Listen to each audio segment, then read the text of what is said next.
Hello there everybody, this is Grant, also known as the Collector75. Welcome to another Transformers Beast Wars review.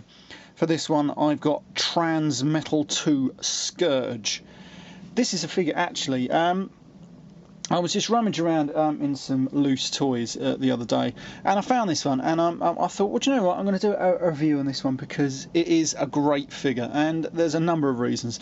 Probably some people would actually probably bloody hate this figure, but I actually really love it, and I really love it because I've got this one in a sealed box because I didn't open the vast majority of my deluxe and basic figures. I mean, I opened one or two, but the vast majority I didn't, and so if I wanted to open one I had to buy two of them, which I did back then.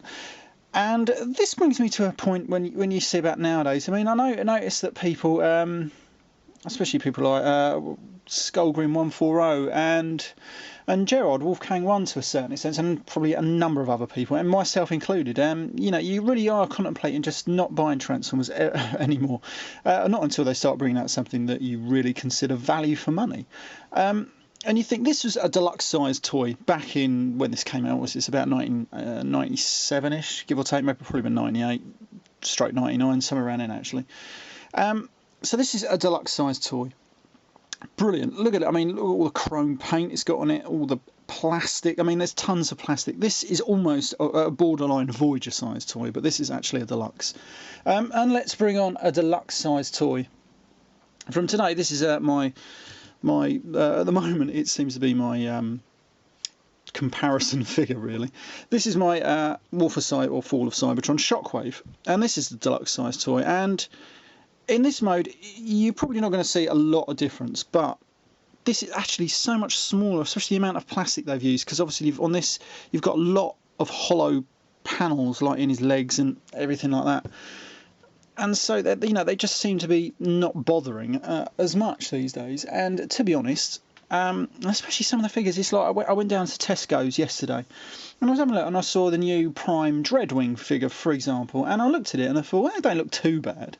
But then I thought, no way am I paying £22 for it. And then you look closely at the figure and it's got no paint details, the plastic looks cheap, and on the one that I saw, the painted face, the paint was badly painted around like the eyes, and it looked like it was bubbling up and everything. I thought, why the hell should I pay my money on a figure like that when it's just the quality control is so low? So you just think, you know, what if that's what they're going to do? Why should anyone buy their figures anymore? But you know, that's obviously some executive has come out with this. You know, oh, let's save money. People are still buying, because you know what? People ain't going to buy them, especially not people like me and the vast majority of collectors.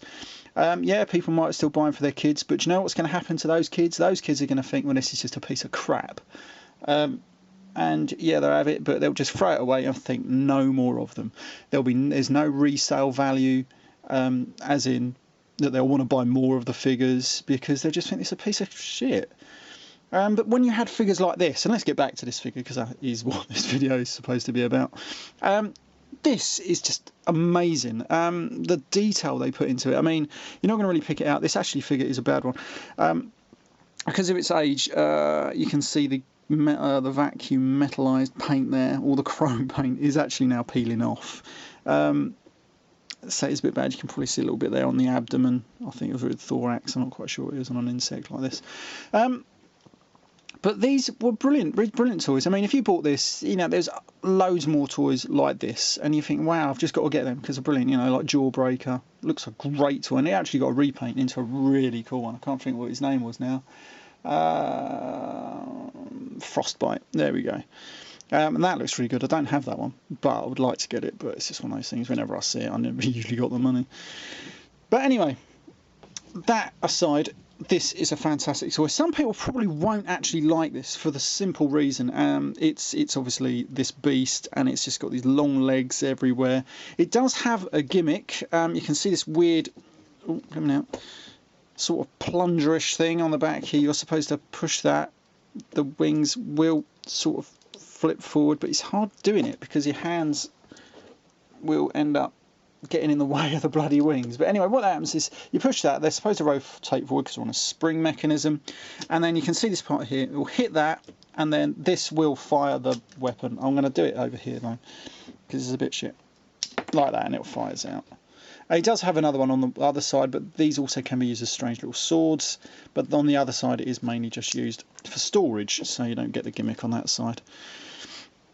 I love it how all this figure is asymmetrical, so you're going to have organic parts mixed in with metallic sort of looking parts. Like this one obviously looks like metal and everything, and then this one is an organic mandible. It just looks brilliant. You've got his organic eye that side, or is it organic because it also has like a little mechanical, like you would find in a camera lens there, and then you've got the organic eye on this side. I think that's brilliant. I love it how they mixed and matched it. You've got legs. This one looks kind of machine-like, whereas this one is all organic. Fantastic. I love the Transmetal 2s just for that reason. This is super posable. You can put these legs, oh no, you're not supposed to do that, that's for transformation, but you can sort of manoeuvre all these legs around, give them all these sort of looks. The head will sort of go up and down though, it's a bit limited on the head there, but it just looks brilliant. You put that on your shelf. This is why I bought 2 of them, because it just looks fantastic. Love this figure. He does have his spark crystal just hidden inside this eye. We just open that out, and there it is in there. Fantastic. I love this one. That's why I get it. He's got this little stinger on the back here. It does sort of move a little bit. I think I've got his hand in the right position there. That's his robot hand. I couldn't actually I haven't got the instructions for this anymore. I don't know what I've done with them. But yeah, I know of course it was supposed to end up there or not, but I don't know. Anyway, let's transform this into Robo Mode. Its Robo Mode is just as garish and ugly looking, but still brilliant looking. I love it. Right, let's just bring these down. These are obviously the robot feet. We're going to just manoeuvre those out of the way. Then we just rotate that hand up in there. This is his other robot hand. Disconnect that. That comes around to here. Open. You just got to sort of like start opening it out. We bring this round. This is going to be. Actually, I think what I've got to do is just manoeuvre those out of the way. Bloody wings do my head in. You just got to separate the back of this body somehow. It does sort of separate. I'm hoping it does anyway. I'm sure it did. As you can see, all the paint is coming off all over my hand actually, so I've got to be careful. It does sort of open. I swear it did. That's how I got the bloody hand in there in the first place. Oh, why doesn't it want to open now? Probably doing something wrong. Bloody wings. Ah, there we go. You just got to sort of like separate those, bring that down, free up his arm, then you separate it. Oh yeah, it's just pegged in, just in that central bit. You know, bloody hell, this paint is coming everywhere. Anyway, so you end up with him all the way opened out like that. We rotate him, I believe, 180 at the waist there. Bring these legs down. These are going to become his weird chicken-like legs. And then basically we just open out his arms. So, like I say, you've opened it out all like this, and then all you start to do now is just bring everything sort of like together. This arm tabs in here somehow, if I remember rightly. That just sort of goes in there. Bring that one down. This one, same sort of thing. Bring it round and then down like that. This little backpack, if I remember rightly, comes all the way down to the back like that. And then this arm just neatly folds away into there, and it does stay there pretty well. And he ends up with the insect head on his arm, on his shoulder basically. Fold these little mandibles up. Oh, that one isn't supposed to come out, but luckily it's only just pegged in.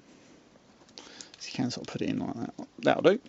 And then you've got this arm, and then what you can do with these legs, you can just fold them sort of like all round until you're happy with them. Yeah, you can, like that sort of thing. Just fold them all up into some strange position. And you got this arm around here. Bring this round. And then you end up with this weird looking creature, and it's, I swear I'm more like posing his bloody legs the other day. But it looks pretty smart still. I can't really get these legs to bloody pose. How did I do it the other day then? I swear they sort of like opened up a little bit more for me. But saying that, it's probably how it's supposed to go, something like that. it just looks really good. You've still got the feature, if you push that, these wings will sort of flip forward. This one don't work too well. It's got a cool little head. Don't know if it's going to bring it out too well on here. I've got lots of sunlight coming through, so it might help, it might not. There we go. It looks a damn cool head. And it does turn from side to side. It's got nice orange eyes, like so it's pretty cool. And you can hold those little swords, one in this hand, as you can see a little dot in there, and the other one will hold it as well.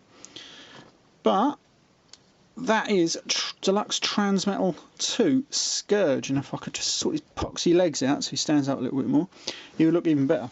When I had him the other day in robot mode, it seemed to stand. I'm not quite sure if it's got like these little joints all round him, you see, and it's not always the easiest to remember exactly how it's supposed to go. But you know, that don't look too bad, does it? It looks a little strange. But it's just, I probably got it mistransformed now, my luck, somewhere along the line. But again, I don't have any instructions, and I thought it would be actually easy to transform. It's not too bad. I actually quite like it. I prefer him in insect mode rather than this robot mode, to be honest. But it's still a good robot mode. I mean, he's got ball joints everywhere. I do like it. Right, so this has been Graham, the Collector 75, with Transmetal 2 Scourge. Definitely a good figure. You should pick it up. You can probably get them cheap enough. I'd love to see a repaint come out of this these days, maybe for the Universal, the Generations line. Because if you look to like anything like the repaint for Frostbite, I reckon they'd do a great job on this guy. Right, anyway, this has been Graham, the Collector 75, and I'll see you all. I can't get the words right. I'll see you all next time. Bye for now.